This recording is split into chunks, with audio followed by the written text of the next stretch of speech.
శ్రీరామదాస్ చిత్రం కొండా కృష్ణంరాజు గారు నిర్మాతగా వచ్చినటువంటి సినిమా.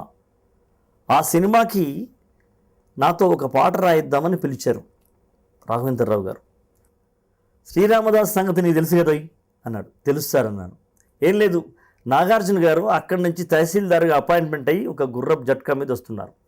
ఇక్కడ ఒక గిరిజన వనిత దమ్మక్క రామ లక్ష్మణ సీతమ్మల యొక్క విగ్రహాలు దొరికి అవి ఎండకు ఎండుతూ వానకు తడుస్తుంటే చిన్న చిన్న అడ్డు ఏదో పుల్లలో ఆ పుల్లలు ఈ పుల్లలు వేసుకొని అయ్యో ఈ స్వాముల వారికి గుడి ఉంటే బాగుండేది కదా అని తపన పడుతున్న సమయంలో అక్కడ నాగార్జున గారు రేపు కట్టబోయేటువంటి గుడి కట్టబోయే గోపన్న వస్తున్నాడు.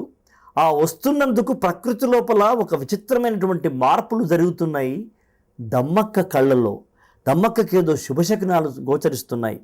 అక్కడ దమ్మక్క హృదయంలోంచి ఒక పాట పెళ్ళుబుకాలి